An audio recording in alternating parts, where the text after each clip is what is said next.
Good day. My name is Ronald Lynch, and I am in the class Environmental Health Concepts in Public Health. And I'd like to share a article that was in the news. And this article happens to cover an area that has been very special to me, and that is in toxicology. The title of the article pretty much speaks for itself. Pesticides tied to childhood cancers. And this was an article in the New York Times written back in 2015. And they must have drawn from the original study that was done at Harvard University School of Public Health in the environmental exposure biology laboratory on that same campus. And the lead author, the senior author of that original paper, which is referenced at the bottom of the page, was concerned because of a recent increase in the incidence of acute leukemias as well as lymphomas. And it may or may not surprise you that the World Health Organization also gives us evidence that over 400,000 children and adolescents develop cancer, including leukemias, lymphomas, and brain cancer on an annual basis.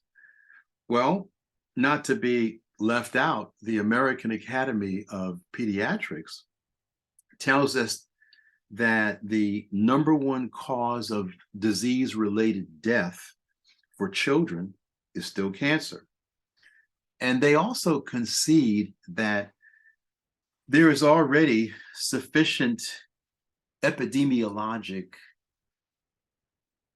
research that has tied early life exposure to pesticides to pediatric cancer. But not only pediatric cancer, they find that early exposure of pesticides also shows a decreased cognitive function of children, as well as other behavioral problems, probably attention deficit hyperactivity disorder or the autism spectrum that they're making reference to. Now, it's of note that the manufacturers of pesticides adamantly states that household pesticides are designed to kill moles, insects, rodents by targeting their neurologic system, nervous system, or their reproductive systems. And while that might be true, is it also possible that they could be targeting the vulnerabilities of a immature, undeveloped physiology of our children? Well, the truth of the matter is that due to the smaller body size and this undeveloped physiology and lack of a potent immune system, these exposures can readily enter their bodies through the lungs or the skin. Now, what was actually identified within the article of significance is the fact that indoor pesticide use was identified to present a 47% increased risk of childhood leukemia, a 43% increased risk of childhood lymphomas. And when they included outdoor pesticide association, they found that there was a 26% increased risk of brain cancer. And so the data is actually very clearly there.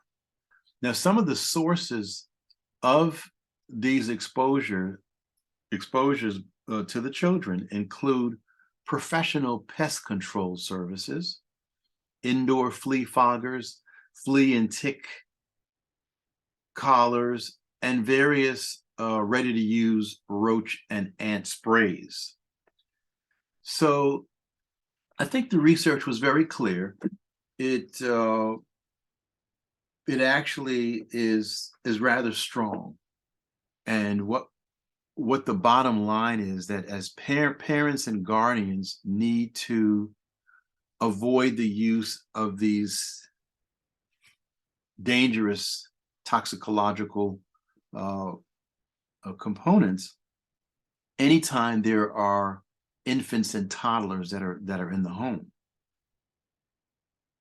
My personal research is also going to cover occupational risks of where parents are working in questionable uh, uh, places that might expose them to pesticides, and what might be the risk of a pregnant woman to the fetus if she's exposed to pesticides. So I think it was an excellent study. They did use 7,400 cancer cases, which were matched to 9,400 control cases. And in the scope of things, that is probably relatively small numbers.